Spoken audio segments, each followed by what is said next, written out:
Saludos estudiantes. Hoy iniciaremos el análisis de los procesos patológicos de etiología genética. Pero antes es necesario precisar algunos aspectos ya conocidos. En la asignatura Morfofisiología Humana 1, ustedes estudiaron la célula eucariota, la que se presenta como un complejo sistema biomolecular con un alto grado de organización estructural y funcional, constituyendo la unidad básica de los organismos superiores. El núcleo celular constituye la estructura que distingue la célula eucariota y su componente fundamental es la cromatina, un complejo supramolecular formado por ADN y proteínas, principalmente histonas. Este sufre un proceso de empaquetamiento en la etapa G2 del ciclo celular y se hacen visibles en forma de cromosomas al inicio de la mitosis. La integridad de ninguna otra molécula es tan apreciada para la célula como la del ADN. Cuando éste sufre un daño y no es reparado por los mecanismos que lo garantizan, se presenta una mutación, las que por su extensión pueden ser génicas o cromosómicas. Estas alteraciones que afectan el material hereditario originan un gran número de procesos patológicos. En la actividad orientadora les presentaremos aquellos procesos patológicos originados por mutaciones que afectan genes únicos. Para ello, abordaremos el presente contenido.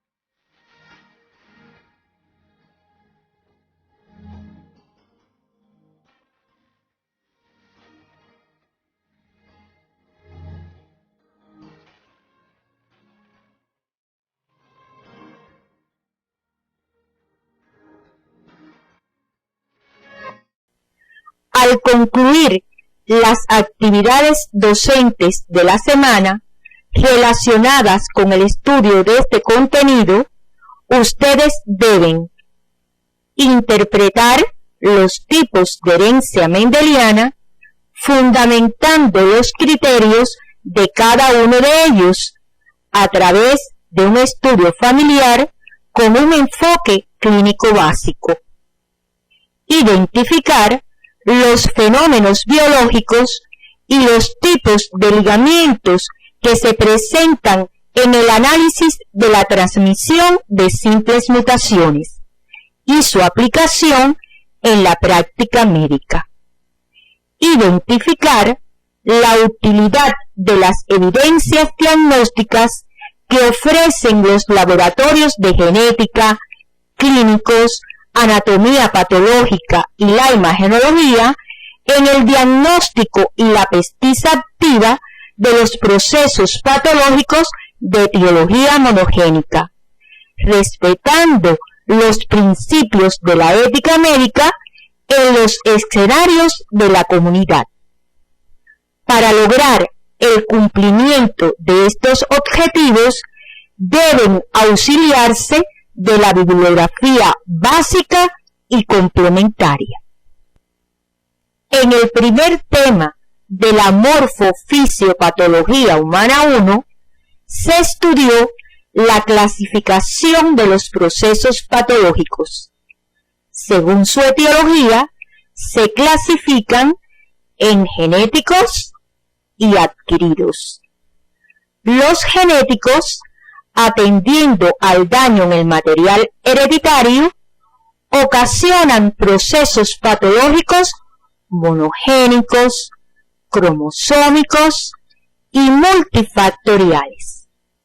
Hoy estudiarán los originados por la transmisión de simples mutaciones, o sea, los monogénicos. Los procesos patológicos genéticos derivados de mutaciones en genes únicos siguen la herencia mendeliana, por lo que resulta importante que revisen algunos conceptos ya estudiados, como genotipo, fenotipo, dominancia, recesividad, homocigótico, heterocigótico, genes alelos, líneas puras, F1 y F2, retrocruce y loci. Revisen la bibliografía orientada en el disco compacto, analizando los cuadros y figuras que ilustran este contenido. Para estudiar los procesos patológicos de etiología genética, adquiere enorme importancia el interrogatorio al paciente y sus familiares. Pero, adicionalmente, es vital establecer los lazos de parentesco entre los individuos afectados y los supuestamente sanos. Por eso, se utiliza el llamado árbol genealógico o pedigrí, en el que mediante símbolos internacionalmente reconocidos se describe la composición de una familia, los individuos sanos y enfermos, así como el número de abortos, fallecidos, entre otros. En la figura se muestran los principales símbolos utilizados para confeccionar un árbol genealógico.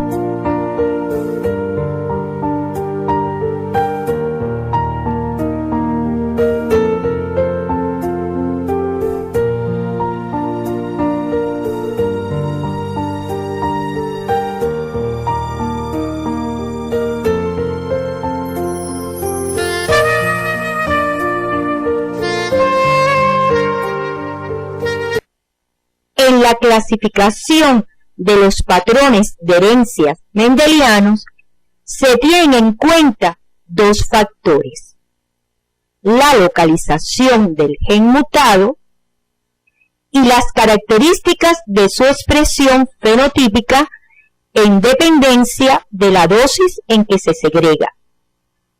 Los genes humanos están ubicados en los cromosomas autosómicos y en los sexuales.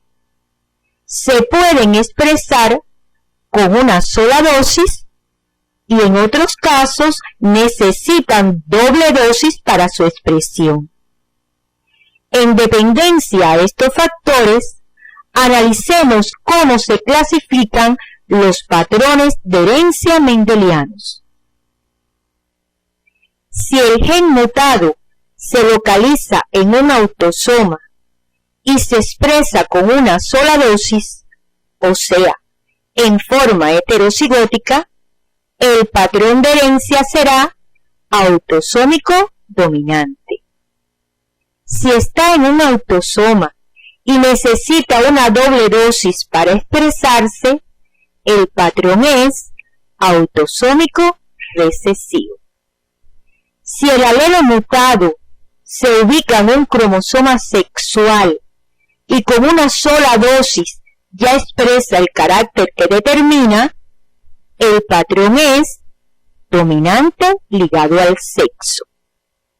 Si está localizado en un cromosoma sexual y necesita una doble dosis para su expresión, será un patrón de herencia recesivo ligado al sexo. la mayoría de las enfermedades genéticas ligadas al sexo son causadas por genes mutados localizados en el cromosoma X, por lo que también se les nombra herencias ligadas al cromosoma X. A la herencia determinada por genes localizados en el cromosoma Y se le llama herencia holándrica o ligada al Y, pero son muy pocos los procesos patológicos que responden a la misma. Cada uno de estos patrones de herencias tienen criterios que los identifican. Analicemos, a través de un proceso patológico, las características de una herencia autosómica dominante. La polidactilia es un proceso patológico de herencia autosómica dominante. Se caracteriza porque las personas afectadas presentan más de 5 dedos en las manos, en los pies o en ambos. ¿Cómo se transmite este carácter en una determinada familia? Para dar respuesta a esta interrogante, les proponemos el análisis del siguiente estudio familiar, donde se presenta la polidactilia. Observen que existen varios individuos con la polidactilia. Los afectados son hijos de padres afectados. Se afectan por igual hombres y mujeres.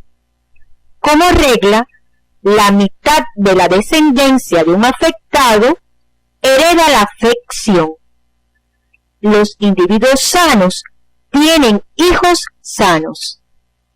Están afectados tanto hombres como mujeres, lo cual excluye la posibilidad de que el gen causante de la afección esté ubicado en el cromosoma X. El patrón ofrece un aspecto vertical. Son estos precisamente los criterios que debemos definir ante un árbol genealógico para plantear como modelo de herencia autosómica dominante.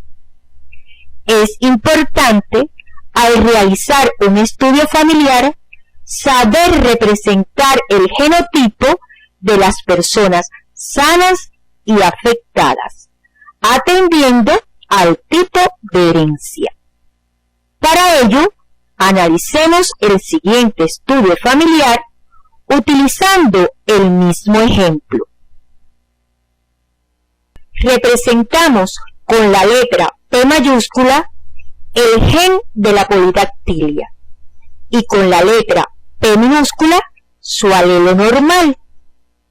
En este estudio, las personas afectadas tendrán un genotipo P mayúscula, P minúscula, o sea, son heterocigóticos, y las sanas presentan un genotipo P minúscula, P minúscula, por lo que son homocigóticos recesivos. Para analizar la herencia ligada al sexo, es necesario rememorar algunos aspectos ya estudiados. Relacionado con la determinación del sexo, recuerden que las mujeres tienen un solo tipo de cromosoma sexual, el X. Los hombres presentan un cromosoma X y un cromosoma Y. Las mujeres son homogaméticas, o sea, todos sus gametos tienen igual constitución, 23X.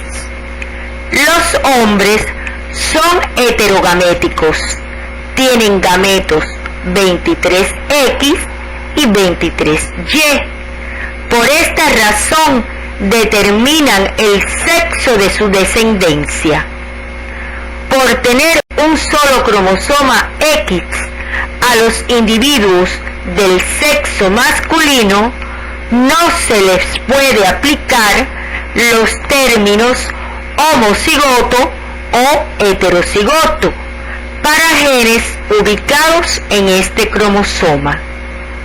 Si un hombre porta en su cromosoma X un gen recesivo o dominante, siempre expresará el carácter y por tanto será hemicigoto.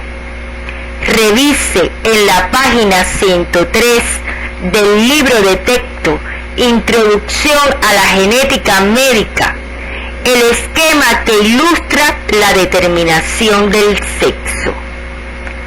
Analizaremos a continuación las características de una herencia dominante ligada al cromosoma X.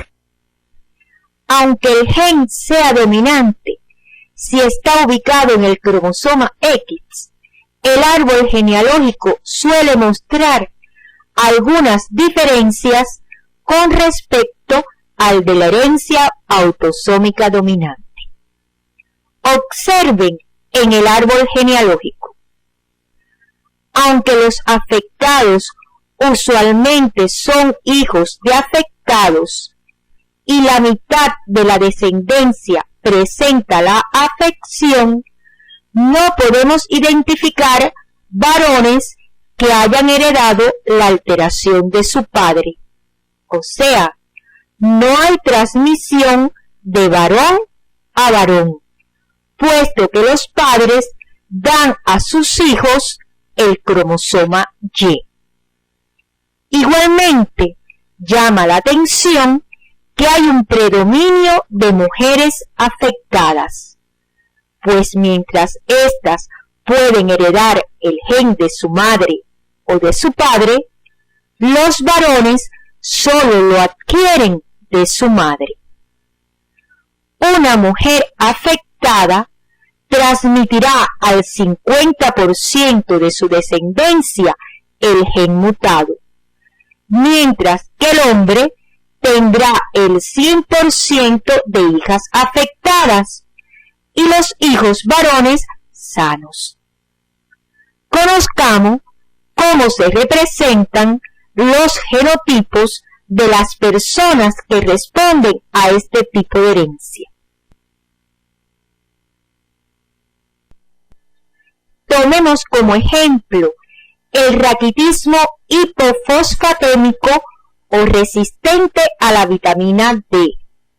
Esta enfermedad ocurre incluso cuando la ingesta dietética de vitamina D es adecuada. Se afectan hombres y mujeres, aunque las alteraciones en las mujeres son menos severas. El gen dominante R mayúscula transmite la enfermedad, mientras que el R minúscula no la transmite. Las personas afectadas presentan los genotipos siguientes. Si es masculino, en el cromosoma X se ubica el gen R mayúscula que transmite la enfermedad. Una mujer afectada puede presentar dos genotipos, XX con una doble dosis del gen mutado localizado en sus cromosomas sexuales o con una sola dosis del gen dominante ubicado en uno de sus dos cromosomas X. El hombre sano presenta el genotipo XY y ligado al cromosoma X el gen R minúscula. La mujer sana presenta el genotipo XX y ligado a sus cromosomas X los genes R minúscula. Conozcamos cuáles son los rasgos que distinguen a las herencias recesivas. El carácter que se transmite en el estudio familiar que les presentamos sigue un patrón de herencia autosómico recesivo. Llama la atención la aparición de individuos afectados fruto de dos familias sin antecedentes previos. Esto ocurre cuando ambos padres de estos individuos son heterocigóticos para la mutación, la cual, por ser recesiva, no se expresa.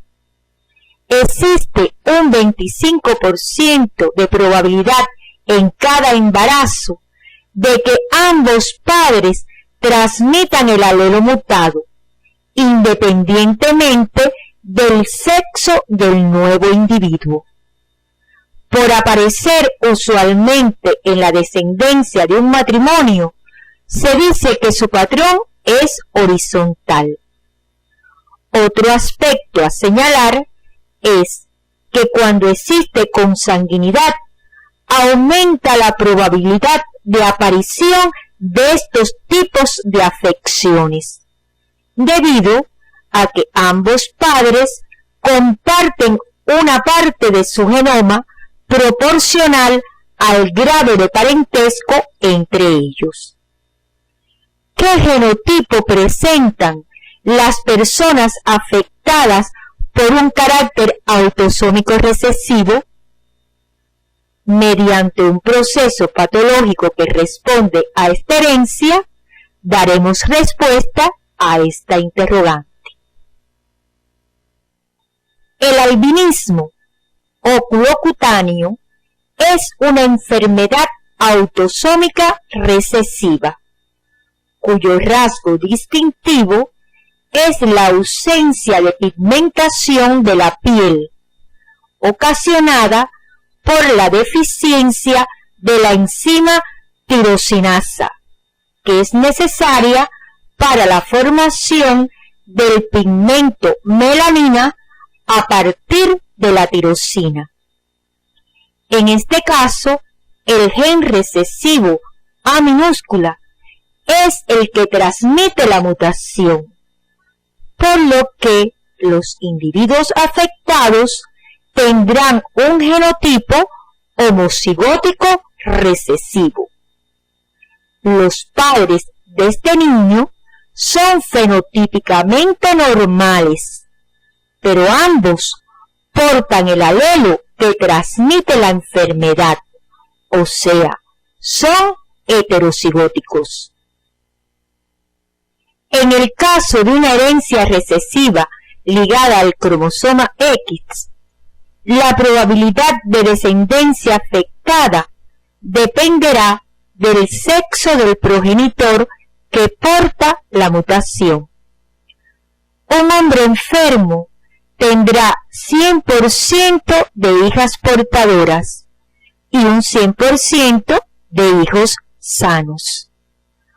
Una mujer portadora tendrá un 50% de sus hijas portadoras y un 50% de hijos varones afectados. Los individuos afectados serán los del sexo masculino, cuando reciben de su madre el gen recesivo que transmite la enfermedad. La hemofilia es una enfermedad que se transmite siguiendo un patrón de herencia recesivo ligado al cromosoma X. Está causada por deficiencia en el factor 8, que interviene en el proceso de coagulación sanguínea. Sus características clínicas varían desde una leve hemorragia tras un traumatismo importante o cirugía, hasta hemorragias espontáneas en músculos y articulaciones. Para representar los genotipos de este proceso patológico, tenemos que tener presente el sexo, ya sea femenino o masculino.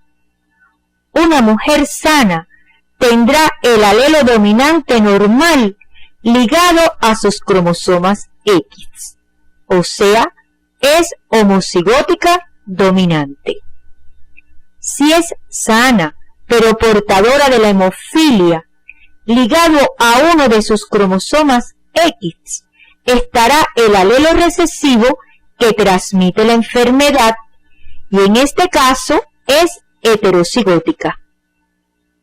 En el caso de estar afectada, se presenta una doble dosis del alelo mutado, ligados a sus cromosomas sexuales. Por lo tanto, es homocigótica recesiva para este carácter. En el hombre sano, el alelo dominante normal está ligado a su cromosoma X. Si es hemofílico, el alelo ligado será el recesivo que transmite la enfermedad. Le orientamos revisar la bibliografía y hacer un cuadro comparativo de los 4 patrones estudiados, representando en cada caso los genotipos de las personas sanas y afectadas. En el libro de texto de Robbins, 7ª edición, en el capítulo 5, en las páginas 153 y 154, encontrarán ejemplos de procesos patológicos que responden a los patrones de herencias estudiados.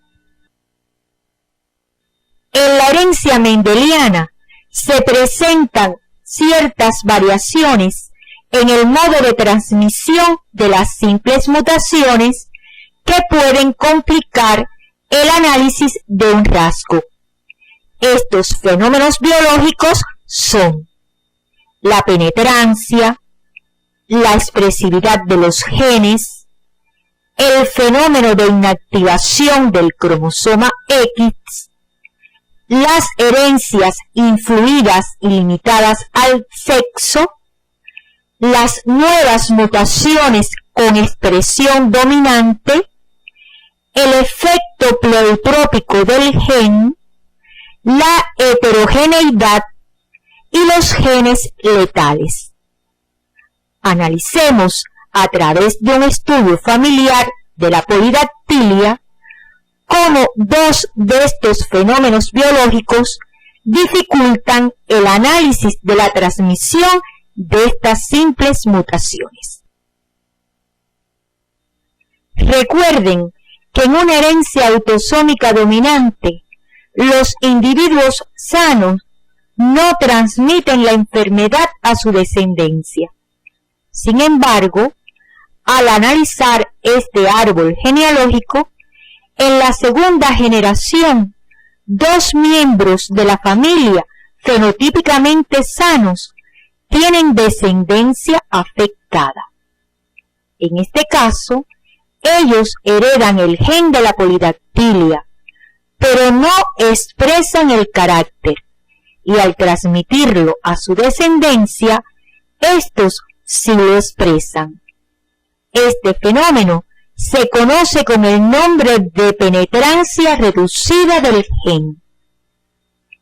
En el mismo estudio familiar, observen que el fenotipo de los individuos afectados varía, o sea, el gen se expresa de forma diferente.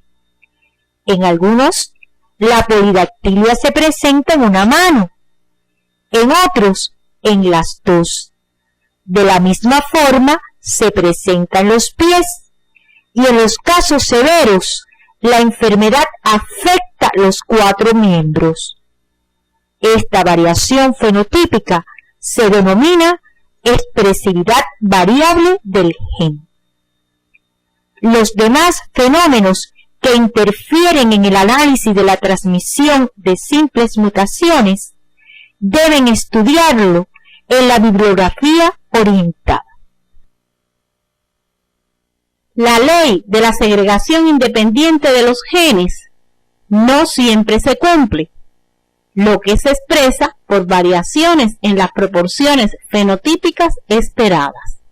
Conoceremos las causas de estas desviaciones y sus características partiendo del análisis de un cruzamiento. Al cruzar dos líneas puras de flores moradas y polen redondo con otra de flores blancas y polen alargado, en la F1 el 100% de la descendencia heterocigótica presenta un fenotipo morado de polen redondo, lo que corresponde al carácter dominante. Al hacer el retrocruce según lo planteado en la segunda ley de Mendel, la proporción fenotípica esperada en la F2 sería un 25% de flores moradas con polen redondo, un 25% de flores moradas con polen alargado, un 25% de flores blancas de polen redondo y un 25% de flores blancas con polen alargado. Sin embargo, esto no ocurre y en la descendencia se obtienen un 50% de flores moradas con polen redondo y un 50% de flores blancas de polen alargado. Como ustedes pueden observar, el fenotipo de la descendencia es idéntico al paterno. ¿Por qué ocurre esto? La respuesta se fundamenta en el fenómeno del ligamiento, que no es más que cuando los genes se encuentran ubicados tan cercanos en el mismo cromosoma que no se separan y se transmiten unidos en forma de bloque a los gametos.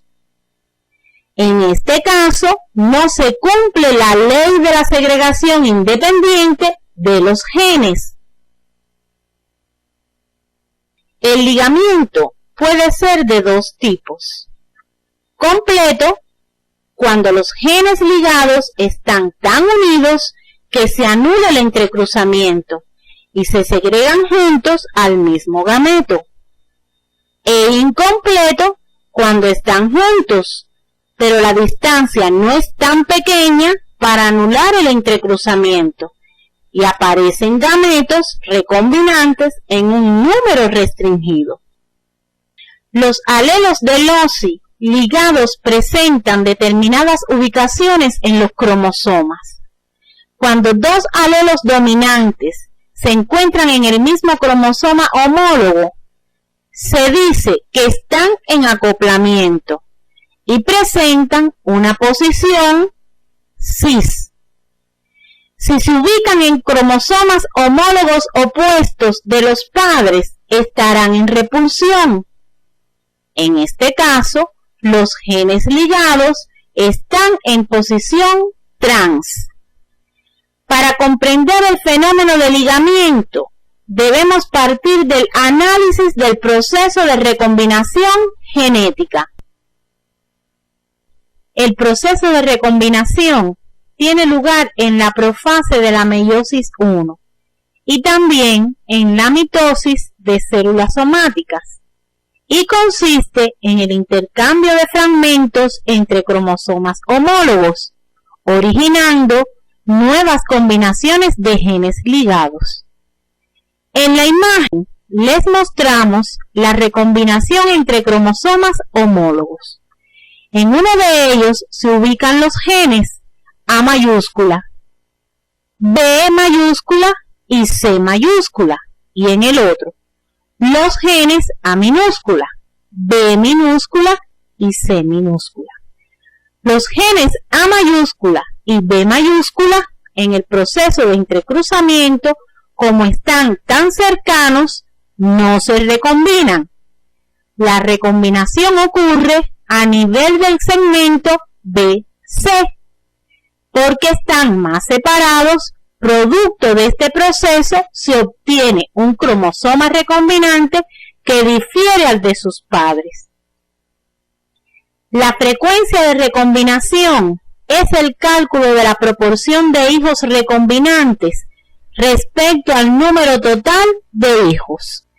Se expresa en % y define la distancia aproximada entre los genes ligados. La imagen muestra un estudio familiar, donde se analiza la frecuencia de recombinación entre los genes A mayúscula y C mayúscula, representada por la letra griega zeta. En la descendencia estudiada se presentan 3 hijos recombinantes en relación a los 11 hijos de esta familia. La frecuencia de recombinación es aproximadamente de un 0.27. En este caso, el ligamiento es incompleto. Si zeta es igual a 0, el ligamiento es completo. Si es menor que 0.5, el ligamiento es incompleto. Y cuando es igual o mayor a 0.5, los genes no están ligados y se cumple la ley de la segregación independiente formulada por Mendel. El estudio del ligamiento ha sido muy utilizado para localizar genes en los cromosomas humanos causantes de procesos patológicos genéticos, permitiendo el diagnóstico, el aislamiento de genes específicos y el asesoramiento genético. En la imagen les mostramos un estudio de ligamiento para un diagnóstico prenatal de la hemofilia. En el mismo se utilizan los marcadores genéticos A1 y A2. Observen que al gen recesivo de la hemofilia se encuentra ligado el marcador A1, mientras que el A2 se liga al alelo dominante normal. El resultado del estudio determinó que el feto es normal para la hemofilia. Para evidenciar los procesos patológicos causados por transmisión de simples mutaciones, resulta necesario la identificación de los productos génicos anormales o de sus efectos clínicos. Para realizar estos estudios se emplean diferentes métodos. A través de los métodos moleculares se puede estudiar el ADN, las proteínas y el ARN, utilizando la tecnología del ADN recombinante. Los métodos directos se emplean cuando la mutación está caracterizada, como la reacción en cadena de la polimerasa, PCR, el Soder blotting y la secuenciación de ADN. Si desean conocer las particularidades de estos métodos, revisen la bibliografía orientada. Los estudios indirectos se emplean cuando no se conoce la mutación, realizando estudios de ligamiento con el empleo de los polimorfismos del ADN como marcadores genéticos.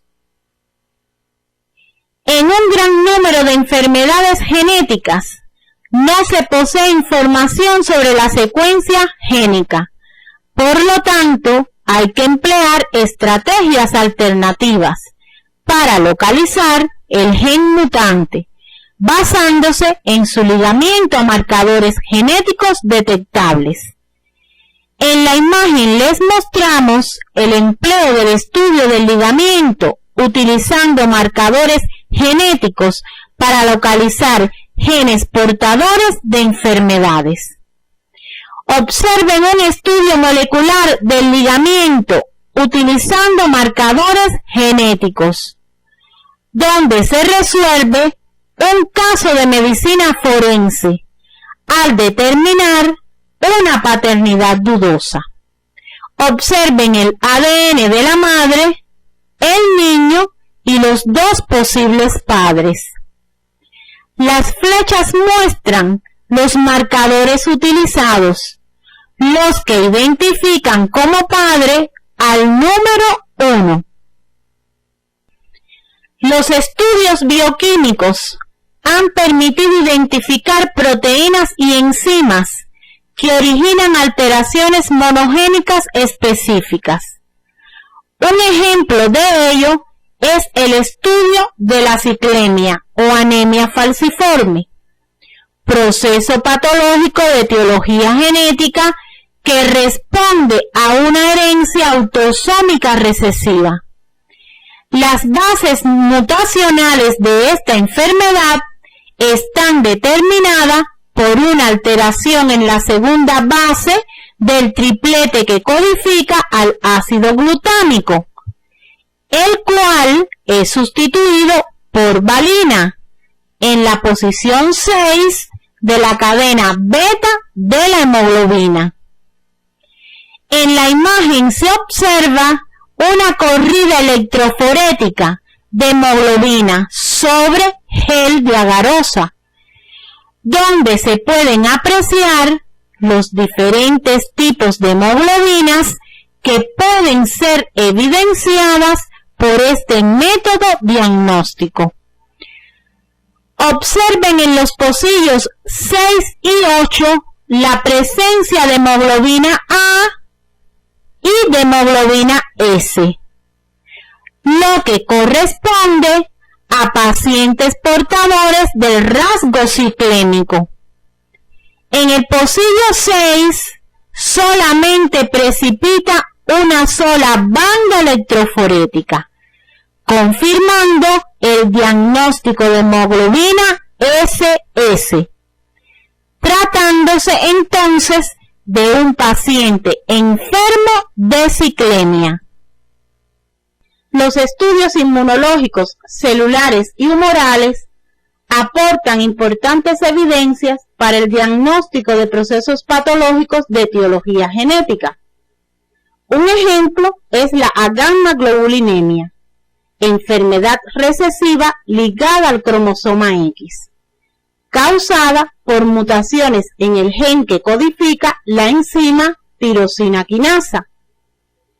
El diagnóstico de esta inmunodeficiencia se confirma a través de pruebas humorales al encontrarse niveles bajos de inmunoglobulinas y la ausencia de linfocitos B. Los varones afectados desarrollan con frecuencia múltiples infecciones bacterianas recurrentes del tracto respiratorio y de la piel.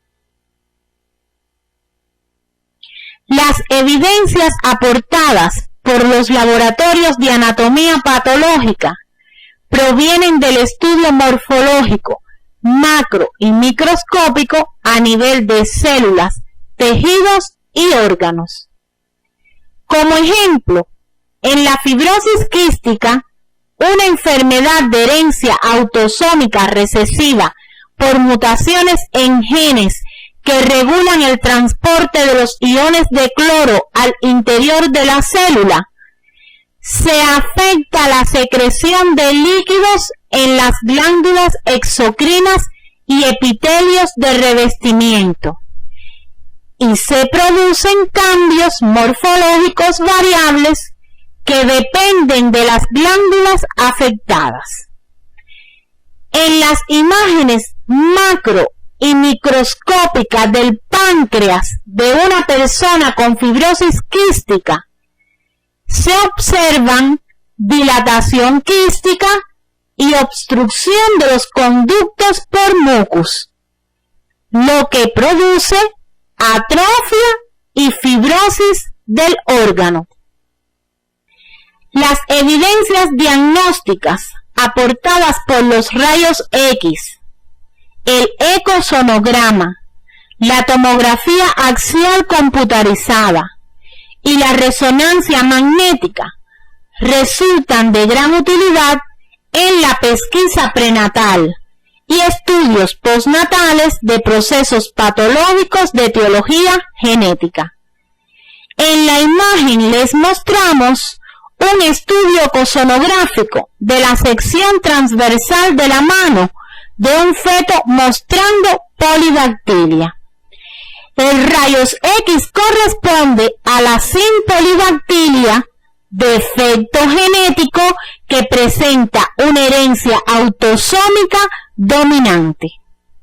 En la bibliografía complementaria, localicen el material educativo Evidencias Diagnósticas, donde les presentamos a través de un ejemplo de proceso patológico de herencia monogénica los métodos empleados que contribuyen a su diagnóstico. Al concluir el análisis de los contenidos, les presentamos las siguientes conclusiones. Los patrones de herencia mendeliana se clasifican en patrón de herencia autosómico dominante, patrón de herencia autosómico recesivo, patrón de herencia dominante ligado al cromosoma X y patrón de herencia recesivo ligado al cromosoma X. Los fenómenos biológicos que interfieren en el análisis de la transmisión de simples mutaciones son la penetrancia, la expresividad de los genes, el fenómeno de inactivación del cromosoma X, las herencias influidas y limitadas al sexo, las nuevas mutaciones con expresión dominante, el efecto pleiotrópico del gen, la heterogeneidad, los genes letales. El ligamiento se presenta cuando dos o más genes diferentes están ubicados tan juntos en el mismo cromosoma que se segregan unidos. Puede ser completo e incompleto. Para evidenciar los procesos patológicos monogénicos, se emplean diferentes métodos: bioquímicos, inmunológicos, de anatomía patológica, métodos moleculares directos e indirectos y los métodos imaginológicos. El presente árbol genealógico responde a una herencia autosómica dominante. Uno de los criterios que permite su identificación plantea que la mutación puede ser transmitida por hembras y varones afectados. En este estudio familiar, esto no se cumple. El carácter mutado solo es transmitido a la descendencia por las mujeres y nunca por los hombres. ¿Por qué ocurre esto? A esta y a otras interrogantes les daremos respuesta en nuestra próxima actividad orientadora.